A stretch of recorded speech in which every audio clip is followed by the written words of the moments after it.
Good evening, and welcome to the San Bruno City Council special meeting of June the 13th, 2023. Call the meeting to order. Roll call, please. Here. Here. Here. Here. Here. Next item is item number 3, public comments for items not on the agenda. Are there any members of the public or via Zoom that wish to speak? Thank you very much. Next, we'll move on to item 4, study session.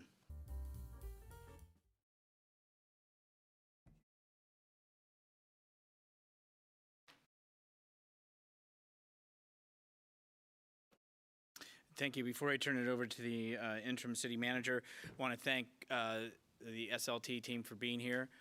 Thank you. And I know there's going to be a good presentation regarding 30-40 minutes. I would ask council to hold your questions to the end of the presentation. Our goal is to conclude by 6:45, 6:50, where we will then continue and conclude that to June the 20th. And so that gives a few minutes, a little bit of time between now and the 7 o'clock meeting. So with that, I'll turn it over to the interim city manager, please. Thank you. Thank you, Mr. Mayor, members of the City Council. Good evening. I am Alex McIntyre, your interim city manager. Can you hear me okay? Okay, great. We have a somewhat lengthy presentation for you this evening, and tonight's presentation really is to provide an overview to you of the budget and to remind the council you've got 2 more budget meetings after this where questions and answers will be highly encouraged. And the next meeting on the 20th, it's a single agenda item meeting, which means it's just the budget and nothing but the budget. So we can spend as much time, particularly next week, on the budget to make sure the council has a level of comfort with what is in front of you. And what is in front of you I know is lengthy and detailed, so let me jump right on it. What we're going to do tonight is provide you an overview of the background on the budget, how we got to where we are today, provide you an overview of the operating budget itself, as well as the capital improvement program. We'll give you timeline and next steps, and of course, ample time for questions and answers. A couple of suggestions for the council. I'm going to use the word recommended and proposed interchangeably because that's what my notes say. It means the same thing. It's the city manager's recommended budget to the city council, and as I've said to a number of you before, this becomes your budget ultimately when you adopt it, so there will be this transition period because I want the council to make sure you are comfortable with what's in front of you and that you feel confident and that we're going to be able to execute on this budget document come June 27th. Thank you. By way of background, generally speaking, budget process begins at the beginning of the calendar year, and typically in January. And as you know, for the audience, well, I think most people in my audience tonight know that we operate on a fiscal year, starts June 1st and then, July 1st and ends June 30th. The budget is really in 2 parts. There's an operating budget and there's a capital improvement program. They are distinct documents, but we're going to ask you to adopt them as one at the right time. And the budget really is your fundamental policy document that's going to fund your priority projects. And your priority projects include the core services we provide, police, fire, public works, and whatnot. So this is meant to be your overarching spending plan for the year. And as you can see from the table, it's a $234 million budget, overall budget, with operating expenditures at $131 million, and the CIP at $102 million. And you'll know when I speak in city manager talk, I tend to round my numbers. The numbers are more detailed, as you can see. So by way of summary, what did we do this year, and how has the year been for us? You have a new city manager, you have some new leadership at the staff level. And as far as the economy goes, we've continued to experience economic growth and recovery post-pandemic. We have received a number of significant one-time funds related to development, which is very helpful for us to stabilize us. We also got a lot of ARPA money, the American Rescue Plan Act money last year as well, which really stabilized our organization, stabilized our finances, but it's very, very important the council remember that was one-time money. And we need to find an ongoing funding source to keep the wheels spinning here. The budget as proposed to you remains relatively unchanged. There are 2 probably exceptions to that. One is we are planning to open the Recreation and Aquatic Center at the end of the calendar year, beginning of the new year. and we need to staff up for the programs and operations of that facility. And the budget is also reflective of contractual changes you would expect in a budget, including things like the labor contracts that we have with our employees, and a number of ongoing contracts we have with vendors. So, but at its core, it's basically a no-change budget. We have no new services we are recommending, and no new services, or no services we are recommending eliminating. It is the general fund balance. The general fund budget is balanced with a one-time revenue hit from the general fund reserves. So the budget basically is your document that's it's a comprehensive overview of the organization, operations, anticipated revenues, projected expenditures for the coming year. It's pretty straightforward. There's really not a lot of science to this, or rephrase, there's not a lot of art to this, there's mostly science. The numbers add or they don't, and it's pretty straightforward. But we have a lot of numbers that we need to take into consideration, which is what takes so much time to pull this together. Your operating budget really outlines your working program for the coming year, and your CIP really is your capital investment in infrastructure.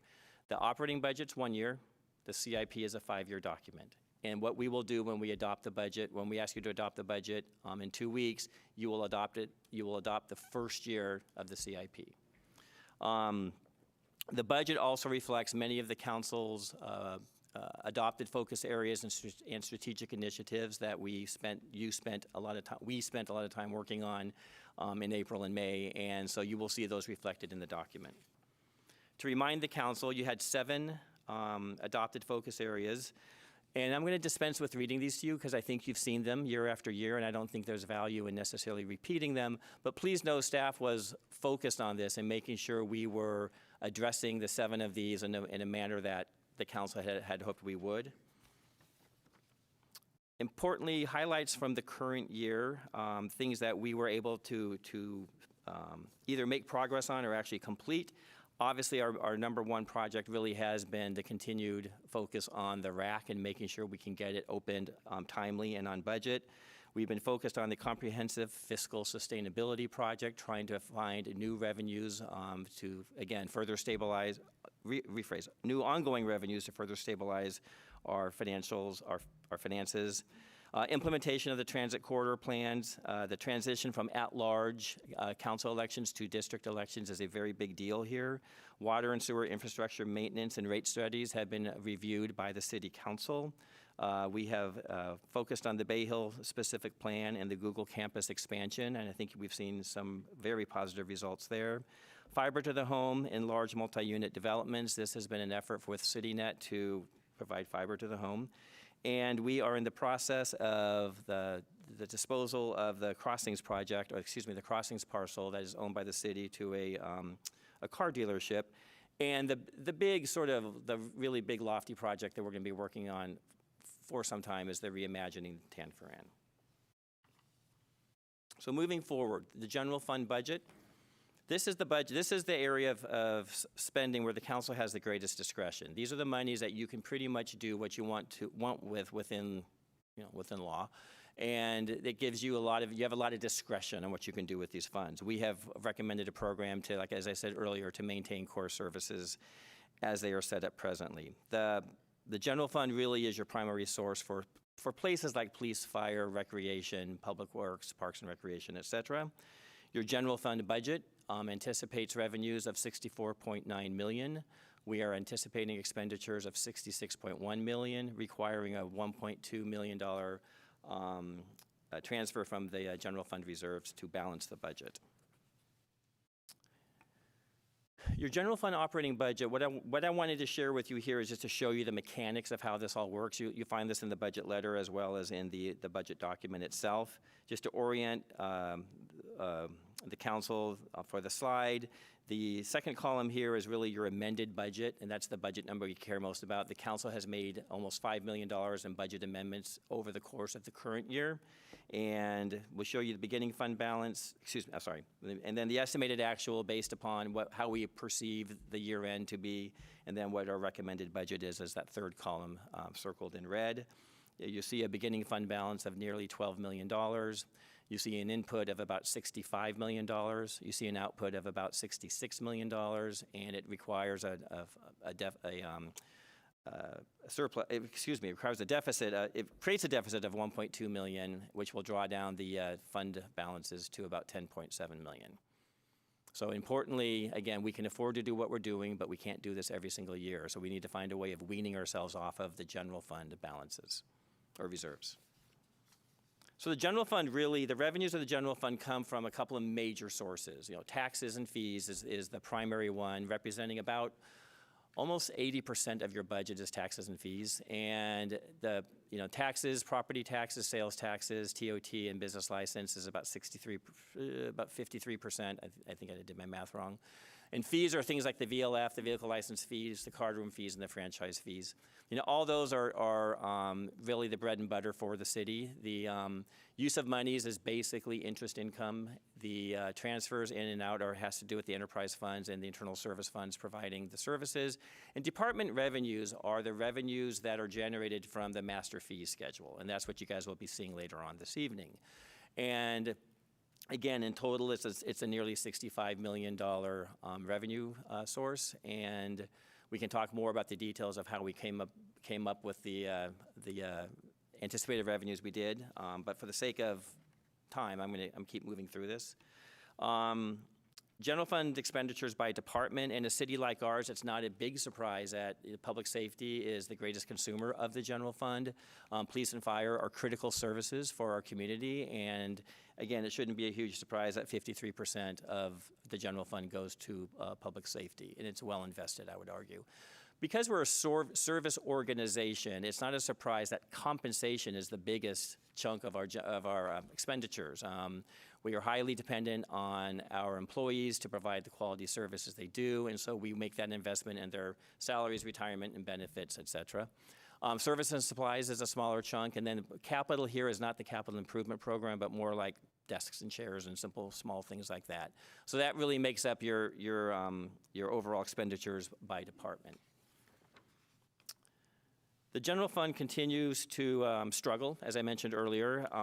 There are financial pressures on it. The continued fiscal sustainability project is we continue to try to find ways to stabilize our general fund, and I think the council has taken some very important steps in the recent year to, again, further stabilize the general fund through things such as revenue enhancements, such as your short-term residential rentals program, the adoption of a cannabis business tax, the receipt of the impact fees for the Bay Hill specific area plan, the street sweeping and catch basin and waste removal fee that we are asking the council to adopt tonight, and then a hope that we're going to come back to you and calculate a more robust vacancy factor where we can rely on basically salary savings to pay for ongoing important services. The other thing that we will continue to do is, through the leadership of my office and the finance department, we will continue to very actively and aggressively manage the operations and the expenses. The personnel summaries, you have 280 employees within the city of Ventura, city of San Bruno, my apologies. And it's funny, I had a chance to attend the Rotary, and I do this every time I attend a Rotary meeting or a social club. I always ask the audience, how much money do you think we spend a year and how many employees do you think we have? And both the mayor and Councilmember Medina were both at that meeting, and I think every club gets an F on this one because they never get close to it. So I think most people are very surprised how big our budget is. And just as we are a small agency, but we spend a lot of money. We invest a lot of money in our infrastructure and our people, and we have 280 employees. And as I mentioned earlier, we are seeking the addition of 5 employees this year, really as a result of the opening of the recreation and aquatics facility. And there are 3 positions internal to the community services department. There's 1 position in HR and 1 position in public works. The HR position is meant to help recruit the 50,000 hours a year that is needed to run that facility. And public works is really, the reality is we're opening a 48,000 square foot facilities that's going to need to be maintained. So, and the council saw this information in your, last December when you heard the Recreation and Aquatics Facility, Recreation and Aquatic Center implementation plan. So we have gone ahead and we have plugged these into our budget, and that's why that's where we are today, hitting 280 employees. The city does not run just on the general fund. We have a number of enterprise funds that the council is familiar with as well. We have 4 enterprise funds, which basically runs as independent businesses, and they need to be self-balancing. They need to have revenues basically to service the programs that are embedded in each of the funds. You've got a water enterprise, sewer enterprise, stormwater enterprise, and CityNet enterprise. And really the water enterprise is basically providing the potable water for the city of San Bruno. A couple of major projects that are coming up for the water enterprise is a focus on the main improvement and replacement programs and the water tank improvement and replacement programs, both of which to begin construction on the new Cunningham water tank. And just as a piece of interesting information, and as the new guy to town, I will say it was interesting to know that we, on a daily average, we consume about 1.9 million gallons of water a day. That's an interesting data point. The sewer enterprise, not surprisingly, is basically operating and maintaining the wastewater system for the city. One of the major CIP priorities here is going to be on the Crestwood Pump Station and replacing aging sewer pipes in the avenues in Shelter Creek Lane. The stormwater enterprise, the council has heard this many times, including most recently in your audit results, about it basically not sustaining itself financially. And the general fund has had to step in year after year to help shore up the program in stormwater. We do have a fee that is collected on the tax bill for stormwater, but it is something which has not changed, I think, since its implementation many decades ago, and it has not grown to keep up with the demands on the stormwater system. So the general fund has stepped in to, as I said, backfill where necessary.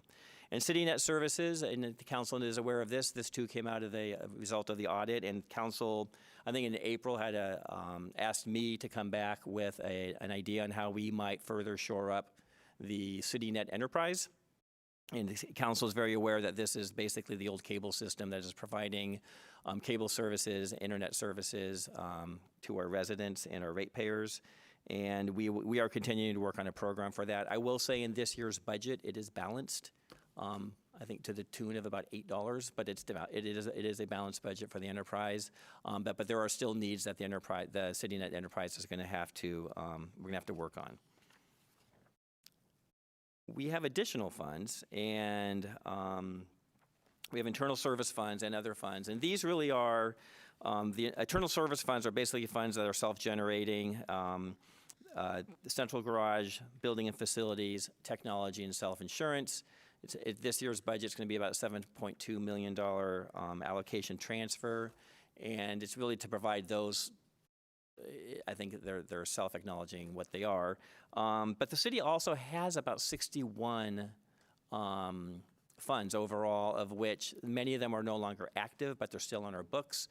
The funds you see on the screen right now are the active funds we still have to internally monitor and self-balance every year. One of those funds is Measure G. Measure G is very important to this community, and we decided to bring up one of the branding slides or the promotional slides for the voters when they were asked to consider a half-cent sales tax to pay for programs and services here in the city. And one of the things Measure G did is also formed a Measure G Oversight Committee, and they have made a recommendation to the council of what their budget should be this year. And essentially, the Measure G Oversight Committee is recommending an incredible investment in pavement, streets and roads to the tune of about $3.5 million. There is some money set aside for citywide wildfire mitigation. And some of the monies they're asking to defund some of the street pole replacement monies and to shift them more to the street system. So that's Measure G Committee's recommendation to the council for your consideration, and we can talk more about that later as well.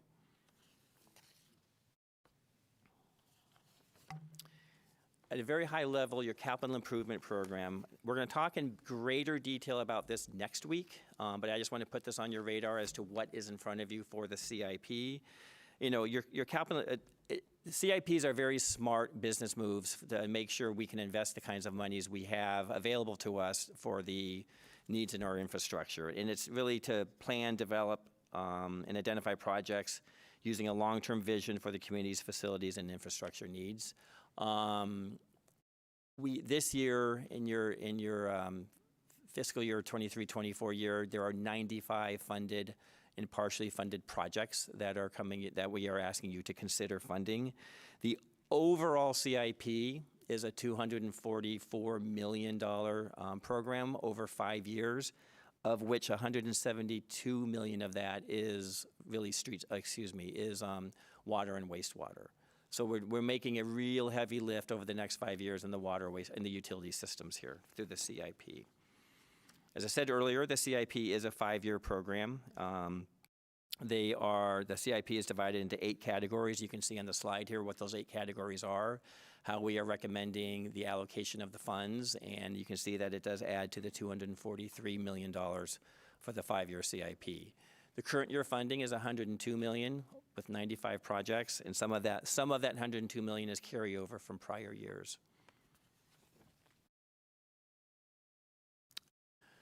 So the department summaries, your city departments, you have 11 of them, are where the bulk of our spending actually occurs. This is the meat and potatoes of what we do as a city. These are where the services are delivered through the workforce and through the special contracts we may have in order that our residents have really have come to enjoy the quality of life that is San Bruno.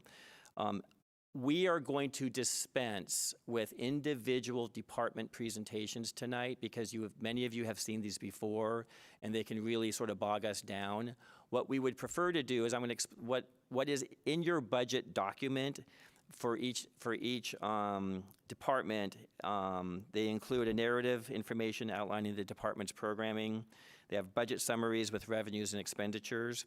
They have the year's accomplishments. They talk about the goals and objectives of the coming year, and they have the high-level expenditure listing. All that information is available to you, and I've got the department head sitting here in the front row, very intentionally, that should there be specific questions of them, between myself and them, we will attempt to answer those questions.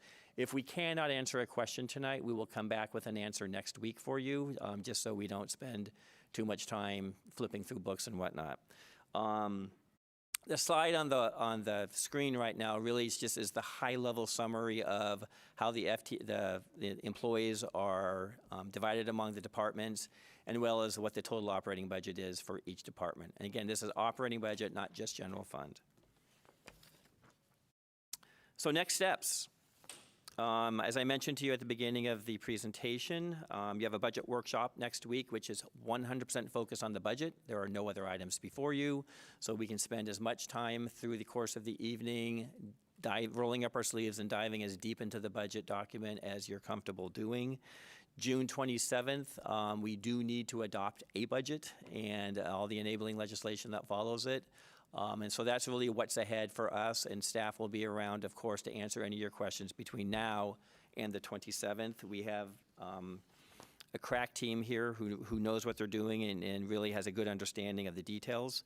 And with that, I open it up to discussion and questions of the council. Thank you. Did good time. City Clerk, can we see if there's any members of the public via Zoom that wish to speak, and therefore I can help manage the time on the council? All right, thank you. So with that, we'll bring it back to the council to see if there was any, let's first start if there's any questions on the presentation that we just received. If there's none specific to that, then we also, as was indicated by the interim city manager, the SLT team is here, the department heads. In the past, we sometimes would have them come up and speak about what has been, what is going to be, but that's within the contents of the binder. And so therefore, to utilize and have efficiency and effectiveness, are there questions that someone has of a department? Or we can just start with a department and go through it and see it, or if somebody has something specific. Anyone? No? Oh, I was going to go. Councilmember Medina. Thank you. Go ahead and start. Thank you, Mr. Mayor. Thank you, staff, for being here. This is a really important night. And by going through the budgets from last year, the need for our police department of obtaining one additional police officer for last year, I was and hearing how that is affecting our force, and is that enough? I know that's a big question to ask, but is it enough? And I kind of think I already know what the answer is. It's going to be no, but what needs do we have? Chief, do you want to? I think you can, and Ryan, I'm sorry, Chief Johansson is not shy. But as I know, as I brought that before us last time, there are still frozen positions within the police department, whether it's the clerk, whether it's ESOs. So I'm going to say reestablishing the force to where it was. But Chief, you know better than I. Thank you, Mr. Mayor, members of council. Yeah, I would say that account is fairly accurate in my opinion as the department head, that the remaining frozen positions that hang over from the COVID reductions, which would be a dispatcher, which is most critical, two community service officers, and a police clerk, getting back to those staffing levels prior to the very generous consideration of adding additional police officers is probably where the conversation would be most appropriately placed. Of course, as the police chief, I'll tell you, as I reported in a presentation last year about our staffing levels and what's happened really since 1975, our staffing levels remain at about a 19% reduction since then. And that's despite a significant increase in the population, not only the live-in population, but the daytime population and the policing challenges that we face as your police department. So, yeah, more police officers is always going to be of benefit. I will report that based on your actions last year, we are probably one of maybe 2 or 3 fully staffed police departments in the entire state of California right now. That's good. I think there are a lot of departments that may be authorized for more personnel, but they can't fill those positions. And that is not the case here. I think largely because the police department knows that it is supported by its community and its elected officials, and people want to come work here as police officers. So I'll thank you as always for your support in that regard. I will always take every police officer you are willing to give to me because I think every single one of them makes this community safer. But at the same time, I'll agree with the mayor that the priority at this point, to me, if it were available, would be to make sure those positions that have still been frozen are unfrozen. And Chief, if you can just stand by while you're there, and when Councilmember Medina's done, then I'll see if anybody else has anything for PD. Just one follow-up question. Of those 4 frozen positions, which one would you say is most important to fill? Unequivocally the dispatcher. The dispatch center is extremely understaffed. Some of those things are out of our control, injuries and people out on leave. But your typical dispatcher right now is getting 1 day off a week and working 16 hours every time they're here, oftentimes alone in the dispatch center. It's like lunch and bathroom breaks. So the staffing and dispatch is in a dire position. Thank you. Thank you. Is there any other questions for the police department while we have the chief at the podium? I just wanted to, seeing none,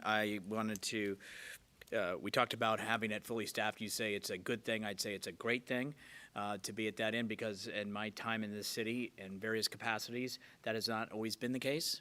And there usually is a vacancies or waiting on the process, which I'll talk about later.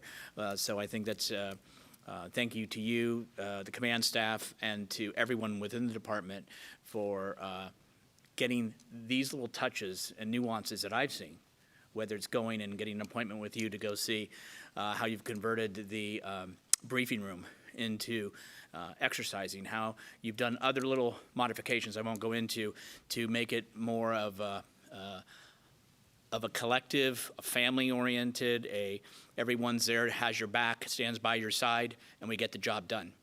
The other thing is I wanted to know, the last budget, there was the wellness monies, which I think were intended to be on an ongoing, but were allocated as a one-time. I just wanted to know and make sure that the wellness monies that are in here are going forward, because I think that's also something that attributes to us having a fully staffed department. Chief? Yeah, I couldn't have said it better myself. My understanding is that those wellness funds have been included in the recurring general fund budget for the police department. Critically important, not just for the recruitment piece and keeping us fully staffed. That has played an instrumental role in why we are fully staffed and why people want to come work here. But the bigger picture there is just taking care of the people that are taking care of the community. A very difficult job to be a police officer, especially today, and that relatively small amount of money really enables us to do a lot of very forward-thinking things to take care of the men and women who work for the police department. And I'm eternally grateful for it. Thank you. And then just to my colleagues, there are goals and objectives going forward and accomplishments that have been occurring, and so they're very notable and appreciated. They're in the book.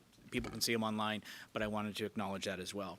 So if there's nothing more for the chief of police, then please feel free to be seated, and let's go on to who has a question or comment or for another department, please. And we're going to do each department once. So, like, the police chief can now know he can do other work or whatever. He's not going to be called back up. So another department? I'd like to bring up human resources, please. Thank you. And I know the HR director, it's been a period of time, a short period of time, so I do understand and respect that. I'm just looking at some of my concerns are, I do know that we had 1095 as an actual for 22-23. This is workers' comp, and we're estimated at a 1377 for 22-23. I also noticed as far as some of the claims of what the thought was and what the actual is were something I just want to check in on if we're doing. So as a workers' comp claim for 22-23, it's estimated at 29. Prior actual was 17. Prior to that was 20. It's targeted for 12, which I think is a great target, but with a target also has to come the reality. So what processes or what are we doing in which to instill safety first, safety always, and in which to help the process so if an employee does find themselves in an injury or some situation, that we have a mechanism and a program to bring them back and some modified duties until they come back to full recovery. Sure. Good evening, Mayor and members of the council. As you noted, Mayor, the figures for the current fiscal year was a much lower number, but when we checked for actual figures and estimating for the end of this fiscal year, to my surprise, you saw that larger figure. And almost every week we're getting additional workers' compensation claims. But one of the things that I have instituted in my prior experience is making sure that we conduct training with all the employees to ensure that they are aware of safety practices, and also providing training to the supervisors and managers so that they can identify any situations or there could be unsafe work environments. I'm also working with the current TPA, making sure that we look at every case carefully to ensure that the objective is to try to, first of all, get the folks the treatment that they need and try to get them to work as soon as possible, as safely as possible. And when there are opportunities to work with their restrictions, then we absolutely will do that. But so we are currently meeting with the workers' comp third-party administrator every 2 weeks to find out how we can get folks back to work. So the numbers are quite alarming. I've never seen it that way, and I think what I have control of is the upcoming fiscal year starting July 1st, and I think that there is an opportunity to help educate the rest of the city leadership as well as employees in terms of how we can ensure that people are working safely and avoid issues that cause harm to our employees, or definitely avoid any type of fatalities. Thank you. And then I have more of a statement and don't expect any answer or reply. It could be at a future time. I have always, whether it's been as an employee, as a person outside the city, sitting up here, is that this is not to you or your department, But I find that the process takes too long as far as hiring. I find that when we go through the process, if we can get out the advertisement, whether it's a lateral or open, and get that through, by the time we try to give an offer letter, I believe, and go through the system, it seems to take a process that I believe is too long. And our public safety personnel, sometimes I think they go months and months ahead of it to try to make sure they can meet that criteria so they're not finding themselves short-staffed. So what I'd like to see happen, I'm not sure if it has to be in a budget or it's in a policy decision or deciding city manager, is to how do we simplify, if possible, within the parameters? How do we expedite the process? So when we offer a letter, it's not 3, 4, 5, 6 months later, and we're hoping the person's still interested. So I think this is something that needs to be focused on, and I think it would help all departments in their recruitment process. And as we know with the Recreation Aquatic Center, those are things that are going to be extra challenging, but we need to find a better way, in my mind, in which to provide that service and get our staff on board quickly, as well as following the processes to ensure all backgrounds are done. Thank you. Any other questions for HR? Yes. Vice Mayor. So I just have a quick follow-up on the discussion we just had about workers' comp. Without going into too much detail, what process do you follow to try to estimate claims for the coming year? I imagine that must be difficult because obviously we want that to be zero, but we know it's not going to be zero. How can you put any what methodology is used there? Oh, so I basically looked at the prior years and took a look at the sort of the trend. And unfortunately, this current fiscal year is really out there. And I think that working closely and having someone dedicated and focused on the workers' compensation function is going to make a difference. When I started, actually, currently, technically, the workers' compensation function, according to Jovan, former city manager Jovan Grogan, he had moved that to the city manager's office for a number of months. And so while there was, the city clerk graciously took on that additional task, it is a function typically that is housed in the HR department. And I think in general, when there is not a focused person that basically does this day in and day out and have had some exposure working with this, it makes it much more difficult. Also, there were a number of incidents in the last year that caused some issues, as you may have heard.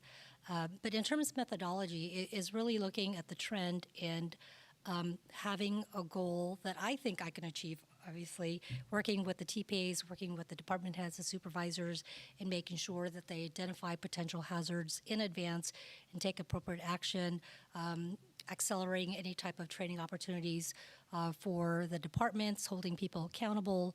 And that's really what we can do as a preventive measure is education and addressing issues with employees and helping them understand the need to follow all the safety measures that are in place.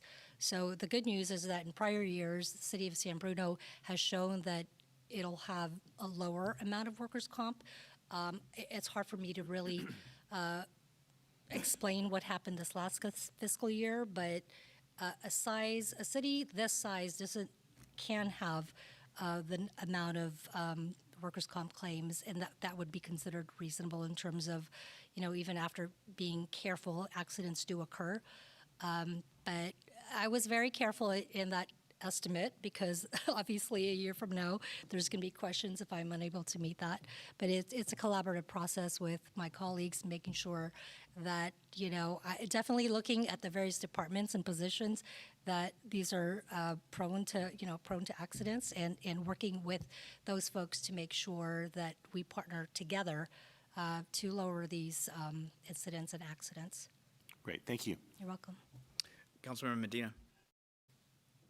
Yes, thank you. I'm just looking at the summary on page 85, that we're going from estimated, wow, that was pretty good, 27 to 150 seasonal hires, and I'm assuming that's primarily due to the RAC reopening. whatever the case may be, what strategies do you think we're going to need to be able to kind of get the word out in this very tough labor market and to overcome that? Sure. Okay. So Mayor, Councilmember Medina, that is correct. The additional positions are due to the RAC opening.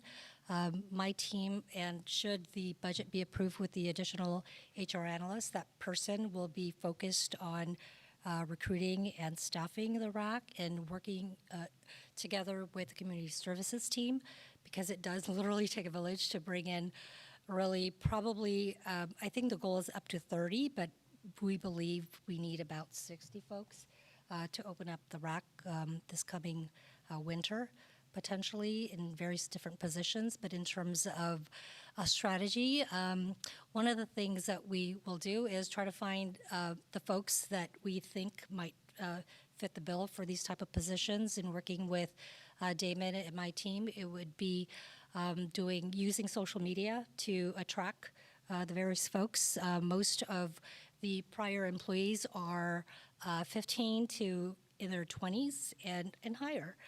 So because of the summer months, there are going to be some folks that are going to be available.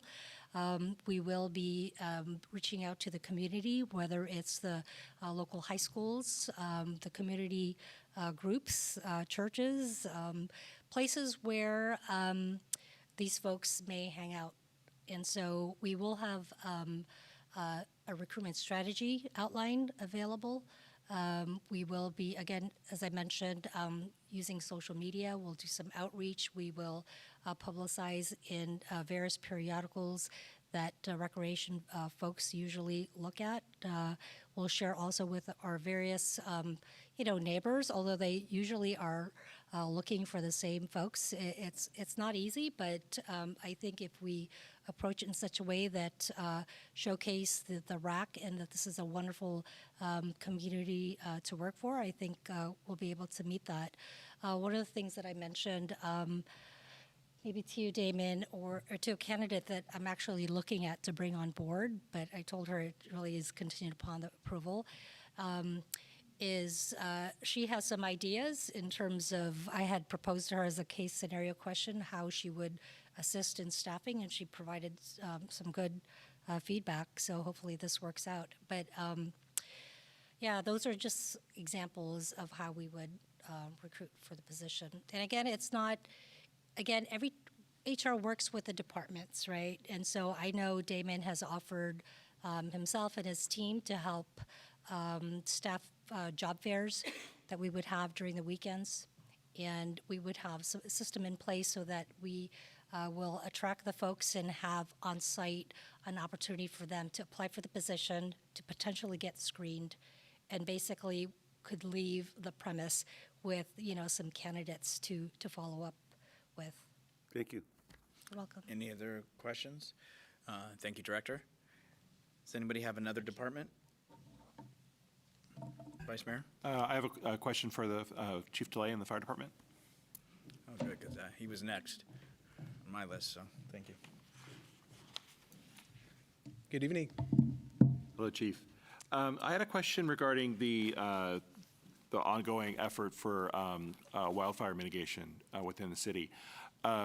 As everybody knows, and we can tell just by looking out the window, after this winter, there was we have quite an explosion of vegetation. Do you feel that or maybe give us a summary of what we did, just at a high level of what we expect to do this year versus last year, and how the conditions might make it, perhaps might make it more difficult to hit those targets. Sure. Honorable Mayor, members of the council, Ari DeLay, your fire chief. Thank you for having me this evening. In regards to wildfire mitigation, I would address, we're going to be pretty laser focused on wildfire mitigation in the coming year.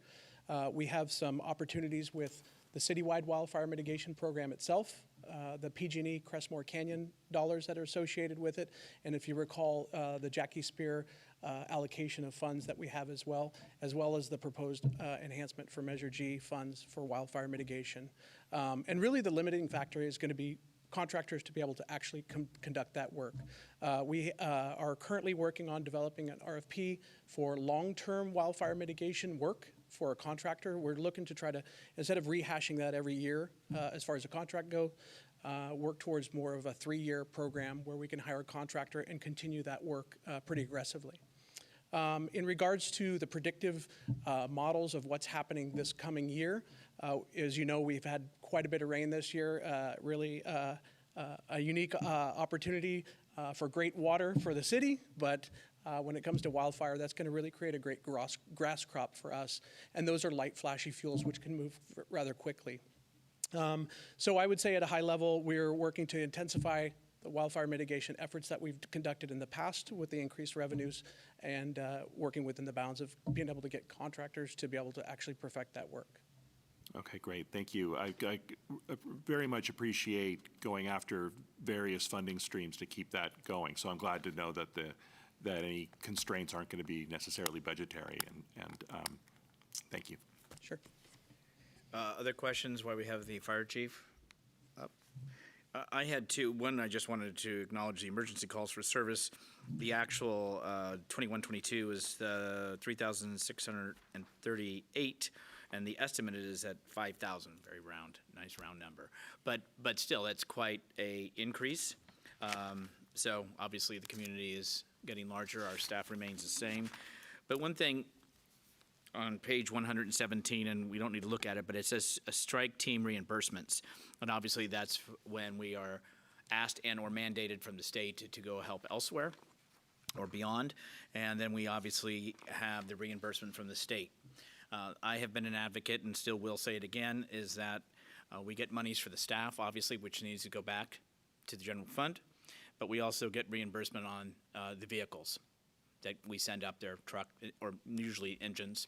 And I believe, and that's more to the finance, you don't need to get up, I'm just making the statement, is that I believe those monies that we receive back from the strike fund should go into the equipment reserve specifically for those apparatuses, because that's what they're getting wear and tear.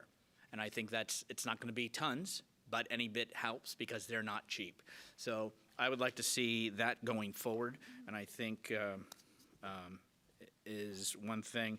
And then I've been assured that the curtains are in the facility maintenance budget, so I won't have to worry about that. That's to the person behind you.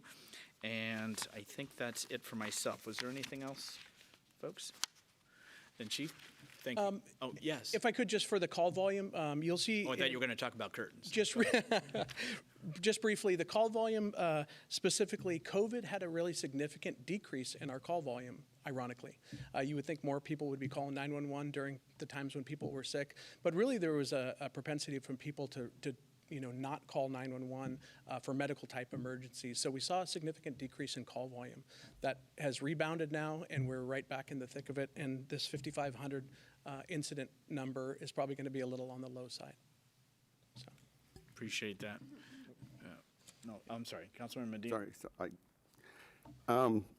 Yes, thank you, Mr. Mayor. Thank you, Chief. I wanted to commend you and staff for the CERT training that I finally completed this year. I was thinking that perhaps this would be the opportunity to express my support for ways to expand that.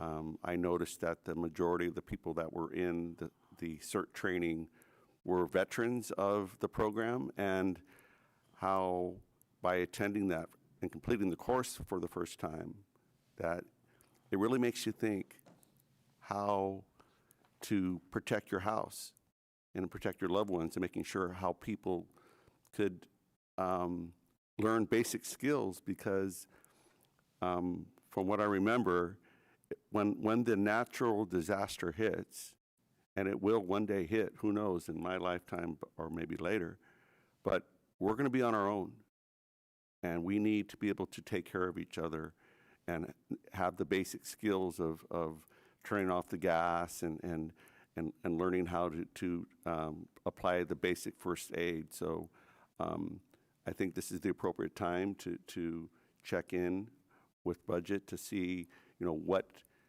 would it be a reasonable way to expand that training?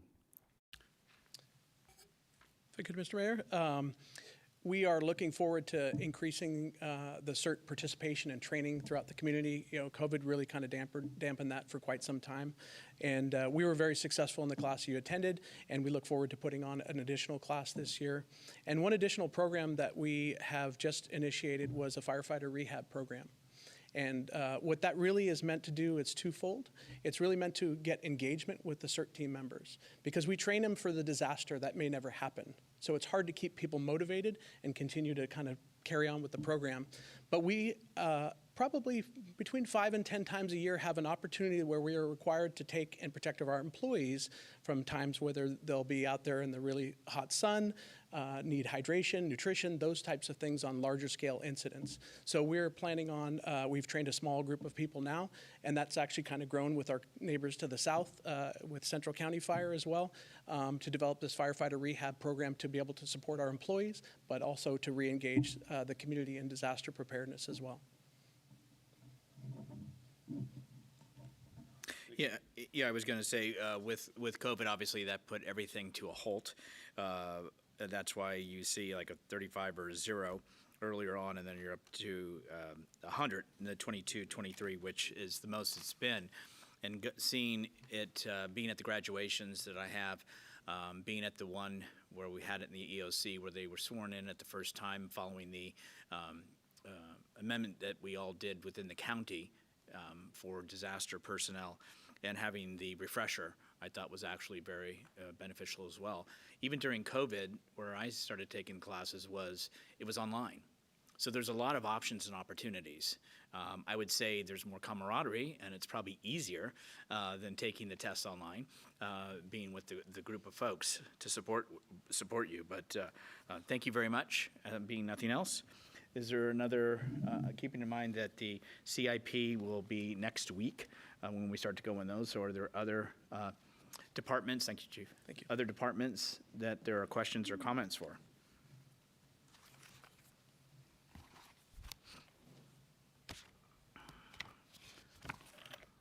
No? Everybody else feels good about everything this early? Yeah, go, please, this is the time. Thank you. I have a question for the CityNet budget, please. Well, now that's the, let's go ahead. Go ahead. Let's see what the question is, because we're going to also on 620 go into some, but go ahead with that. Okay. Please, I'm sorry. Thank you. So I'm just comparing the budget from last year with regards to long-range financial plan, which runs from 2020 to 23, 23, 24, 24, 25, 25, 26. Looking at our current that basically runs to 23, 24, was down significantly from 10 million to 59,846 to 8,751, 8,751,398. Yes. Where did you base your forecasted revenues? Because right now you are on 8 million. My first question. Thank you. Yes, it's, well, first of all, good evening. The revenue forecast is based on the previous collected revenues for the last fiscal year. So it's always based on the actual collected amounts. For instance, when we project into 23, 24, we would have looked at actuals through February, at least, of 22, 23. And then the years from before as well. So it doesn't matter how much we bill, but what we focus on is how much we actually collect and bring in the door. Do you base your forecasted revenue to your proposed budget and your expenditure? Yes, absolutely. So in your forecasted 10 million, you proposed the 8 million for this budget? The forecast of 10 million must have come through from previous years, from a 5-year forecast from earlier. What we are doing is aligning it to the current market reality. And in our enterprise, basically, the key driving factor for our proposed expenditure budget is the actual collected revenues. Thank you. And I also noticed that your expenditure from last year was 9 million. And for your expenditure for last year, sorry, your expenditure from 9 million down to 8, which is what's proposed for this budget. Was there any changes on your major expenditure? For example, our consulting company that manages our internet and technical services? That's a great question. First of all, there's been a series of ongoing expenditure cuts that I've made at the enterprise for the past 5 years that I've been here.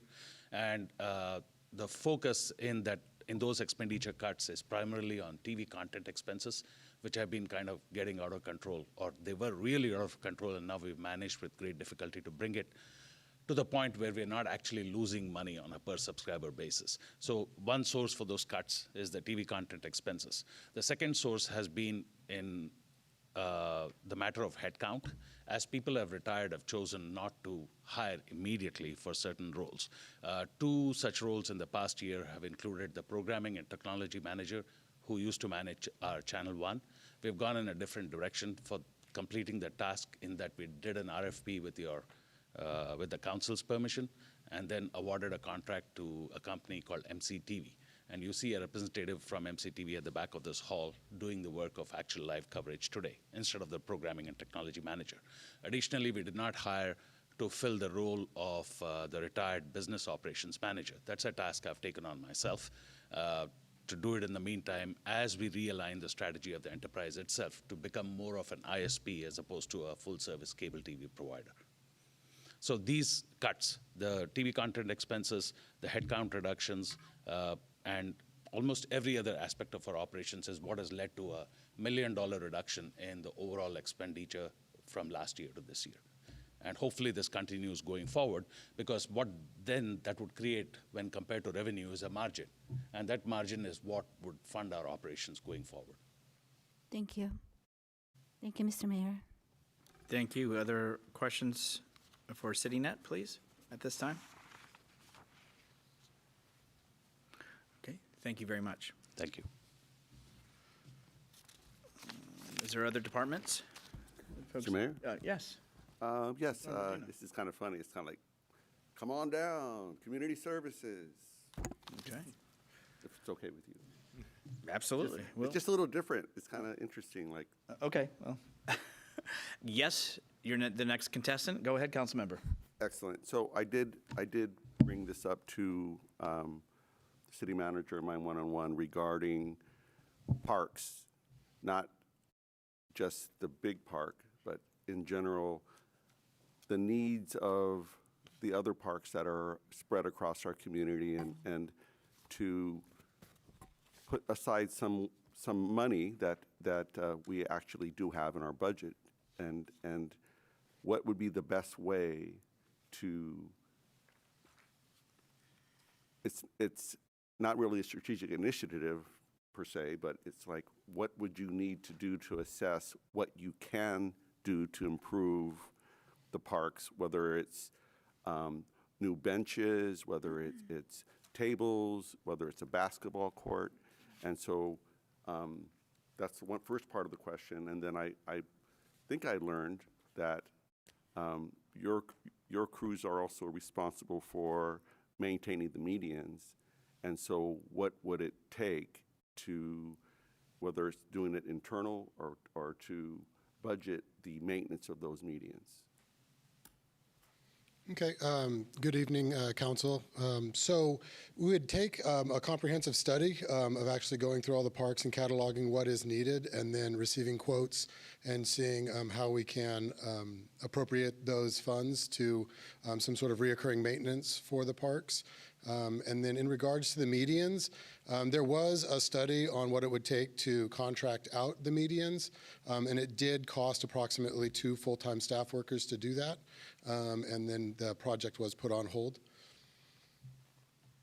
Okay. So, Mr. Mayor, I'm trying to figure, is this the appropriate time to, we can let staff figure that out and come back to us, or something we want to talk about now? But I see our city manager's nodding his head. Let's go to the interim city manager for that. Sure. Please. Thank you, Councilmember Medina.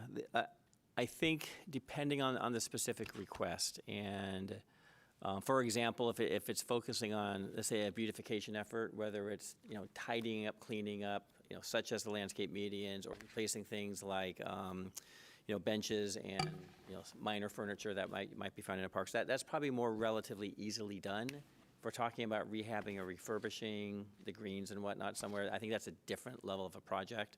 One of the things that I was going to suggest to the council at the end of today's conversation was thinking through about those ideas that may not appear to be readily funded, and by the time we get to the June 27th action, do we enhance the budget to reflect a set aside of $250,000 to, or maybe it's too much money, $50,000 to address furniture in the parks and or heightened maintenance of, I'll say non-park facilities, whether it's medians or just the city facilities themselves.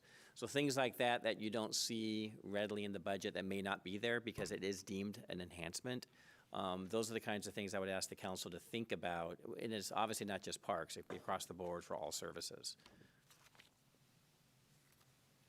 Thank you. Vice Mayor? Thank you. So this is a question I actually just found in my online version of the budget that I intended to send in advance. So if it's too much in the weeds, it totally can get the answer at a later time. But I'm not trying to make a pun by saying it was in the weeds. That's, yeah. So what I noticed under park maintenance, the incoming revenue is tree maintenance permits, $3,500, and I have no idea what that line item means. Like who's buying these permits? What is it for? Because it seems like a tiny number. So it was just something that kind of stuck out at me. And again, like I'm happy to get the answer offline unless you know off the top of your head.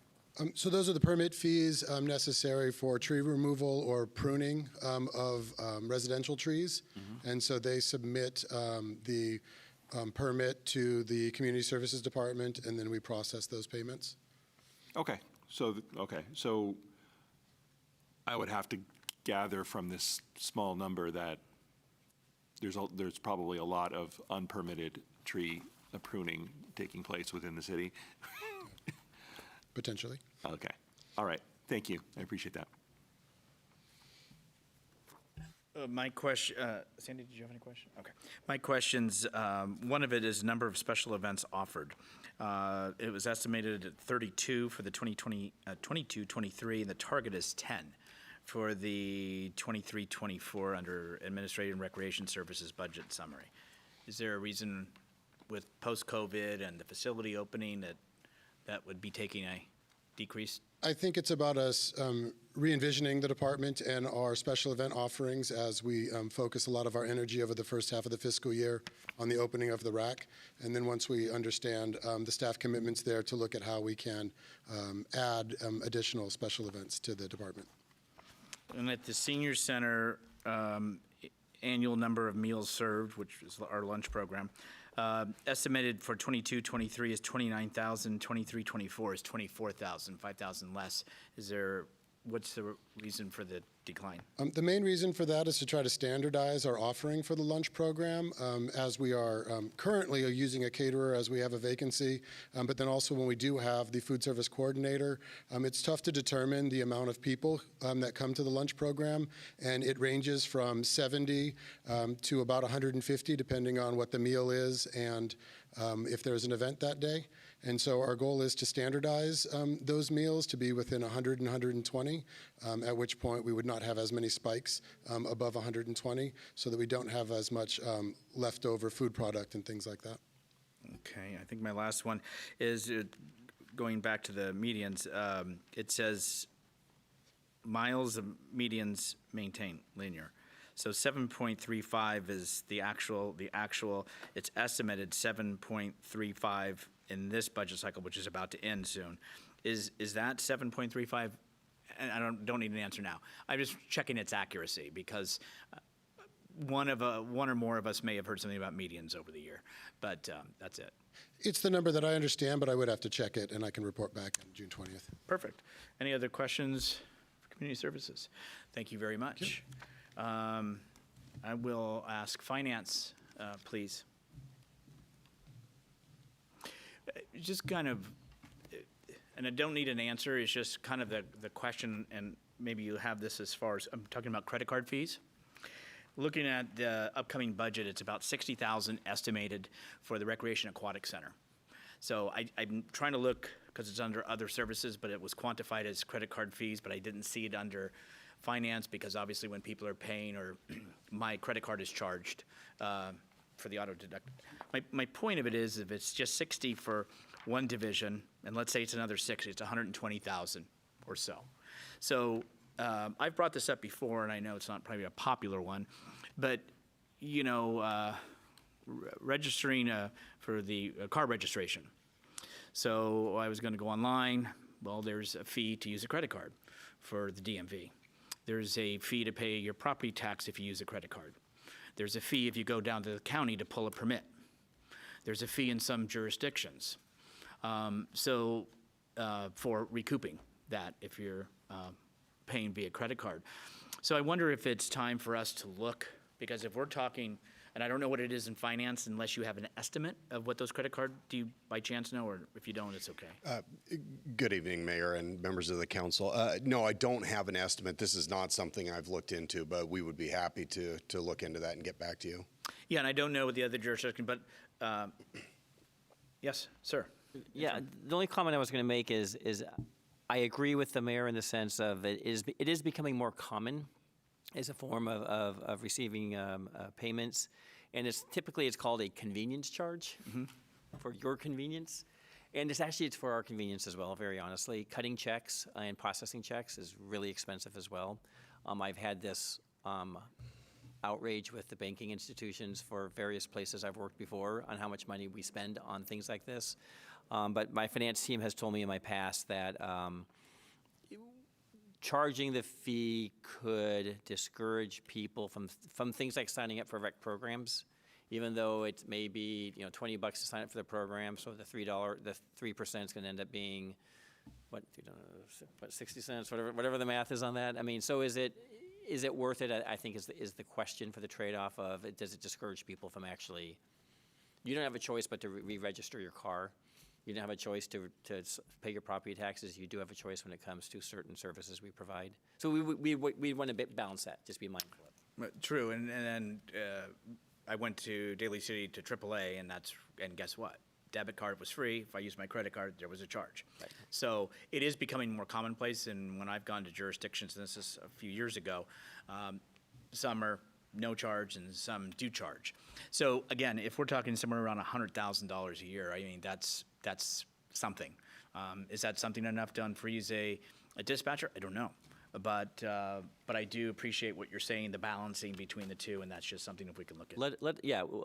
Next week when we come back, we can give you sort of some grander totals with regards to credit card charges citywide, and we'll look at, we will hear resistance, but yeah, maybe that's just then where we are in 2023.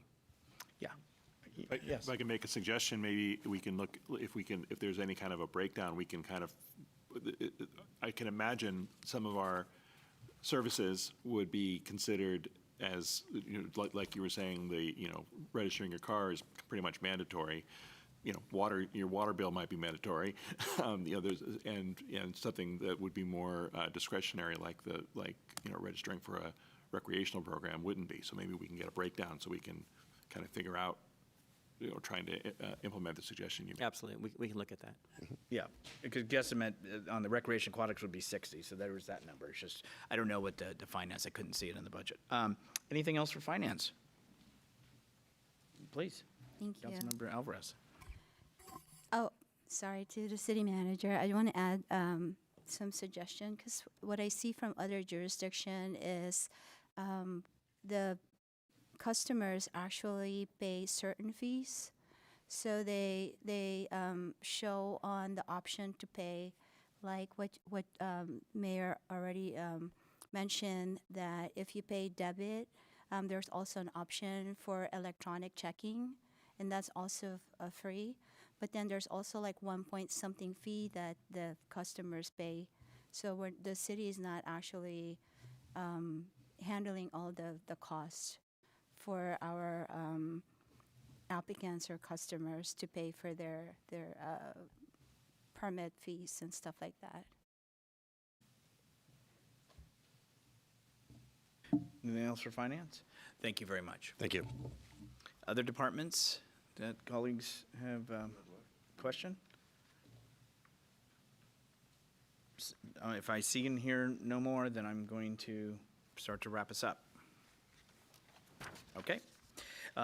Then, City Manager, would you like to wrap this up for us? I would, thank you. And thank you, Mayor, members of the council. We know this is a lot of information to digest and absorb, and it's going to come in waves at you. It's been coming in waves at us for several months now. And you will have more questions. We are here to answer those questions for you, whether you do it directly by phone call or email or whatever you might do. We will strive to answer those questions to the greatest extent possible that we have answers. I think one of the important things I'd like to, two takeaways if I can. One is just let me reiterate, if there are programs or policies you think we should be looking at in this budget, please bring them up sooner than later so we can sort of wrap our heads around. If it's something about park benches, is that a $50,000 thing, a $5,000? We just need to have a sense of a number. So, and we're happy to bring that information back. I think second of all, we learn every day with this budget that because it's a first effort for a lot of us, that we are learning things that may not be reflected here that need to be reflected here, or the reverse statement, there are things in here that maybe we don't need anymore. So we are going through and doing our due diligence. So each week we come back, we will share with you what I'll call the errata sheet, which is, hey, we found these things that we need to change in the budget. I just want to give the council that heads up. We will be doing that. The numbers, the budget numbers, the balance will change. And I don't think we're going to be able to come up with the vacancy factor by the time we do the final budget, but that could dramatically close that dependence on the general fund reserve. So please keep in mind, you have particularly on the general fund, it's very close to balance. So if there are things and programs and services you want us to look at anew, we're happy to do so. My direction from my predecessor was it's a status quo budget, so that's what we went and did. But if there are services this council really wants us to think about providing, the sooner we know about it, the sooner we can do it, whether it's a dispatcher or a CSO in the police department, whether it's an additional employee anywhere in the organization, let us know the sooner the better, because we can calculate it and bring it back for a fuller conversation. Thank you. Thank you very much. And department heads, directors, senior leadership team, chiefs, thank you very much for being here. And the only thing I was just thinking, there's two that are sitting out there that didn't get called to the mic, and I feel bad. But I wanted to make sure Peter and Matt are okay with that. Okay. All right, with that, again, want to thank everybody, and we'll go ahead and adjourn this meeting to the next regular city council meeting, which will be held same day, same location at 7 p.m. this evening, and we've met our goals. So thank you, team. This special meeting is adjourned.